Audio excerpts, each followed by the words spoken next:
Experience. Let's see कि आपके लिए मई 2025 कैसा रहेगा, क्या सब लेके आ रहा है मई का महीना आपके लिए, क्या एक्सपेक्टेशंस आप मई 2025 से रख सकते हैं। Let's see overall energy for कुंभ राशि। Thank you so much. All right, we have deep knowing, all that glitter,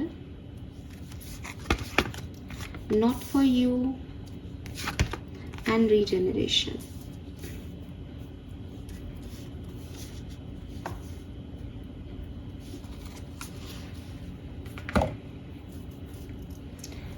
tarot से भी मैं कुछ कार्ड निकालूंगी और फिर मैं आपको बताती हूँ कि ये कैसा रहने वाला है मई 2025।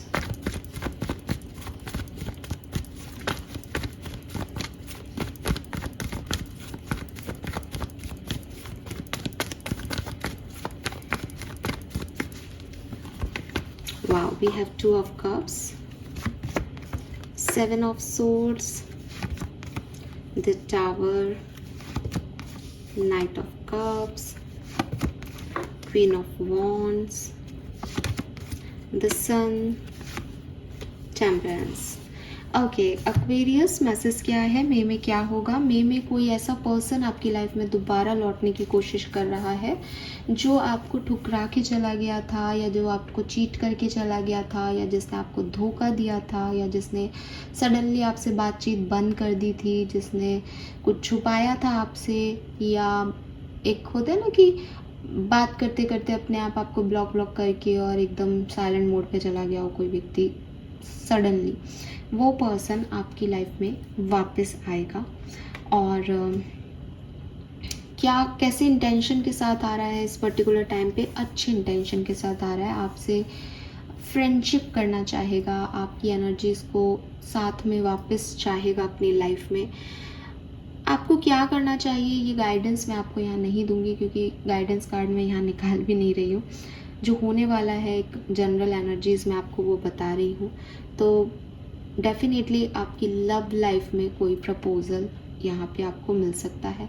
कुछ एक्वेरियंस के लिए मुझे ऐसा भी लगता है कि आपकी लव लाइफ में 2 लोग आ रहे हैं, पास्ट पर्सन तो आ ही रहा है, साथ में कोई न्यू पर्सन की भी एंट्री हो रही है।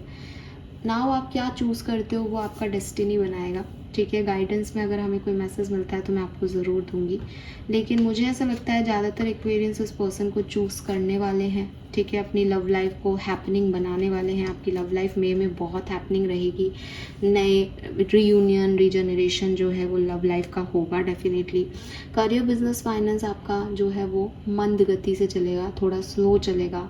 पैसे को लेकर के ऐसा नहीं है कि कुछ बुरा हो रहा है, अच्छा फाइनेंसेस आपके अच्छे रहेंगे, लेकिन स्लो चलेंगे। मतलब हो सकता है बिगनिंग में आपको लगे बहुत खर्चे हो रहे हैं, फिर धीरे धीरे पैसा आ जाए, फिर खर्चे हो जाए, फिर पैसा आ जाए, ऐसे। या एक बार के लिए बहुत लो एनर्जी में जाए, फिर सडनली पैसा आए तो थोड़ा कंपनसेट हो जाए, तो थोड़ा लो हाई चलता रहेगा यहाँ पे, ठीक है। पर्सनल लाइफ में रिलेशनशिप्स आपके अच्छे रहेंगे, आप खुद भी एडजस्ट कर रहे हो। जैसे कि मैंने कहा कि अगर कोई पास्ट पर्सन जिसने धोखा दिया है वो वापस आए तो आप फेयर डील कर रहे हो उसके साथ, ठीक है। ऐसा नहीं है कि आप भाग रहे हो, या नहीं, लाइक माफ़ कर दिया, चल फॉरगिव कर दिया और ये सब, ठीक है। वरना एक नींव हिली हुई है तो थोड़ा ध्यान रखना, हिली हुई नींव पे आप कितनी भी ईंटें रख दो वो गिरेगी, तो थोड़ा सोच समझ के। तो देखो ऐसी सिचुएशन में आगे बढ़ना ही होता है एक्वेरियस में, हम क्या ही बोले। बाकी आपके लिए कार्ड बहुत पॉजिटिव है। 2 ऑफ कप से रीडिंग स्टार्ट हो रही है और टेम्परेंस पे रीडिंग एंड हो रही है, हीलिंग है, ठीक है। जो भी परेशानियाँ आपकी लाइफ में थी, जो भी डोर आपके मुंह पे बंद कर दिए गए थे, जो भी रिजेक्शंस आपको मिले थे, वो अपने आप वापस आ रहे हैं लोग आपकी तरफ, ठीक है। और आप काफ़ी पैशनेटली डील करोगे इन सब सिचुएशन को, जो आपको पसंद होगा। भाई अब जब लोग आपकी तरफ आ रहे हैं तो एक्सपीरियंस इज लाइक अच्छा तुम क्या ऑफर लाए हो, जो अच्छा ऑफर है वो ले लूँगा। गाइडेंस, कन्फ्रंट फियर्स,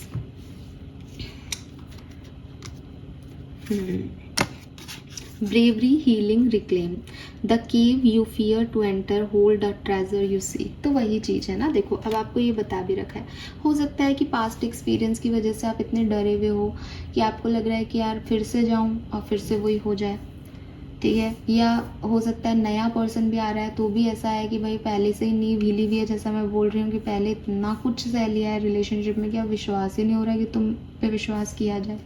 तो यूनिवर्स का गाइडेंस है कि हो सकता है कि जिस टनल को तुम रिजेक्ट करो, इसीलिए यहाँ पे ये नो वाला कार्ड आया है, no place, no not for you का, कि हो सकता है जिस चीज़ को तुम ये सोच रहे हो कि ये आपके लिए नहीं है, ये सही नहीं है, इसमें कोई प्रॉब्लम हो जाएगी, वही असली ट्रेजर हो, वही असली लर्निंग हो, वही तुम्हारे लिए बनाया गया हो।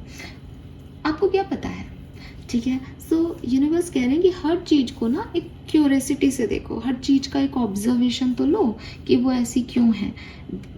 थोड़ा टाइम ले लो उसको जज करने में, थोड़ा टाइम ले लो डिसीजन मेक करने में, लेकिन उस पर ट्राई तो करो, उसको मौका तो दो, क्या पता वही बेस्ट चीज़ हो आपके लिए, ठीक है। डरो मत।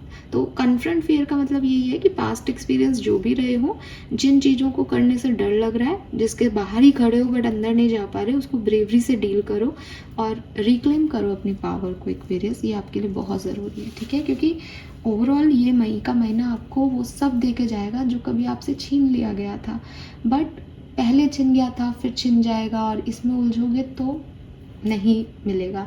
और ये भी नहीं कह रहा कि आप चले जाओ इस चीज़ में, नहीं, ये कह रहा है ब्रेवरी दिखाओ, अपने डरों को मात दो, जिस चीज़ से डर लगता है। अगर ये उल्टा सिचुएशन है कि ये सामने वाला आ रहा है और मुझे तो अकेलेपन से खौफ आ रहा है, तो मैं तो इसके साथ जाऊँ, भाई देखो तो सही वो किस इंटेंशन से आ रहा है। फाइन, समझ गए। So this is all for you Aquarius, hope ये आपसे रेजोनेट होगा। चैनल को लाइक और सब्सक्राइब ज़रूर कीजिएगा, बताइएगा आपको रीडिंग कैसी लगी। Thank you.